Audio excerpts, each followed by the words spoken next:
কৃষি বিপ্লৱেৰে স্বাৱলম্বিতাৰ উৎকৃষ্ট নিদৰ্শন দাঙি ধৰিছে তিতাবৰৰ ৰঙাজানৰ 4গৰাকী শিক্ষিত যুৱকে।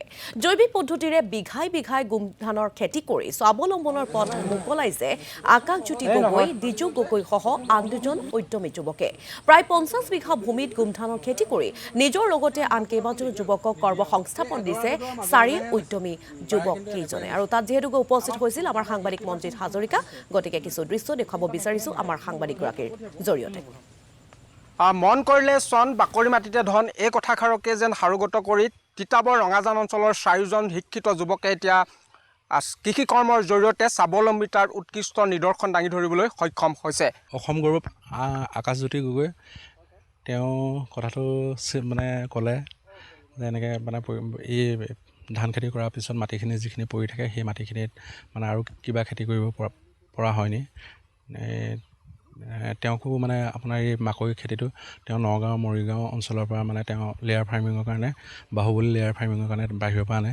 তা সেই বস্তুটো যদি আমাৰ তিতাবৰত বা মানে ওচৰতে পোৱা হয় তেতিয়া মানে ভাল হয়, তেওঁৰো ভাল হয়। গতিকে তেওঁ আগবাঢ়িলে আমিও আগবাঢ়ি আহিলোঁ। তাৰপিছত এয়া দেখিছে আপোনালোকে এতিয়া সুন্দৰ ভাল হৈছে। এতিয়া জলসিঞ্চনৰ ব্যৱস্থাটো নাই। সেই সন্মুখতে আপোনালোকে সোমাই আহোঁতে দেখিছিলে এই পুখুৰীত, তাৰ পৰা মানে আমি পানী মানে দিয়াৰ ব্যৱস্থা কৰিলোঁ। আৰু সমস্যা নাই, এই মানে মাকৈ বজাৰৰ ক্ষেত্ৰত মানে কোনো সমস্যা নাই। অসমত যি মানে উৎপাদন হয় সেইখিনিতো আপোনাৰ জোৰা মাৰিব নোৱাৰে, বাহিৰৰ পৰা অনা হয়, আপোনালোকে গম পায়। গতিকে বজাৰৰ ক্ষেত্ৰত কোনো সমস্যা নাই। বেলেগ মানে যিকোনো কিছুমান খেতি কৰিলে ধৰক বজাৰৰ মানে সমস্যা থাকে, আৰু এইখিনি আপোনাৰ মানে সংৰক্ষণো কৰি ৰাখিব পাৰিম। আমাৰ মানে বিলাহী বা বেলেগ খেতিৰ নিচিনা নহয়, আমি মানে লোকচান হৈ যাব সময়ত মানে বজাৰ নাপালে, সেইখিনি আমি মানে সংৰক্ষণো কৰি ৰাখিব পাৰিম ধানৰ নিচিনাকৈ। তিতাবৰত যিসকল শিক্ষিত যুৱক যুৱতী আছে বা যিসকল কৃষক আছে, কৃষকসকললৈ আপুনি কি আহ্বান জনাব? যিহেতু ধান খেতি কৰাৰ পিছত বহু মাটি চন পৰি ৰৈ যায়, কি ক'ব তেওঁলোকক?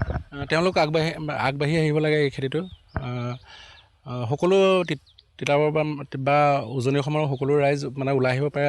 আমাৰ এই মাটিখিনি উজনি অসমৰ মাটিখিনি মানে মাকৈ খেতিৰ কাৰণে খুব উপযোগী মাটি। তো আপোনালোকে দেখিছে আমাৰ এই খাৰুপেটীয়াৰ পৰা অহা মানুহে কৈছে তেওঁলোকৰ তাতে এটা বা দুটা লাগে, আমাৰ ইয়াতে 4টা 5টালৈকে লাগিছে আপোনাৰ মানে মাকৈ, আৰু খুব উপযোগী মাটি এইখিনি। তাৰ আগবাঢ়ি আহিব লাগে। গাঁৱৰ অঞ্চলৰ ৰাইজৰ মানে খেতিয়ক ৰাইজৰ অৰ্থনৈতিক অৱস্থাটোও ভাল হৈ যাব। হয়। ধন্যবাদ জনাইছোঁ। পুনৰবাৰ সতীৰ্থৰ জৰিয়তে পৰিৱেশটো দেখুৱাইছোঁ। আচলতে অন্যান্য যিসমূহ ঠাই আছে, নামনি অসমেই হওক বা মধ্য অসমেই হওক, সেই ঠাইসমূহতকৈ কিন্তু এতিয়া দেখিবলৈ পোৱা গৈছে তিতাবৰৰ যি এই মাকৈ খেতি, এই মাকৈ খেতিত কিন্তু যথেষ্ট ভাল ফলাফল দেখিবলৈ পোৱা গৈছে বুলি ইতিমধ্যে দিজু গগৈয়ে আমাক অৱগত কৰিছে আৰু পৰিৱেশটো দেখাই আছোঁ। আৰু যিসকল শিক্ষিত যুৱক যুৱতী আছে সেইসকল যুৱক যুৱতীকো এই দিজু গগৈয়ে আচলতে আহ্বান জনাইছে যাতে যিসমূহ চন পৰি ৰৈ থকা মাটি আছে, এই মাটিসমূহ যাতে এই মাকৈ খেতি কৰি স্বাৱলম্বিতা হ'ব পাৰে আৰু যথেষ্ট লাভজনক এক ব্যৱসায়। মঞ্জিত হাজৰিকা, আপোনাক এই মুহূৰ্তত ধন্যবাদ জ্ঞাপন কৰিছোঁ আমাক কিছু পৰিৱেশ দেখুৱাৰ বাবে।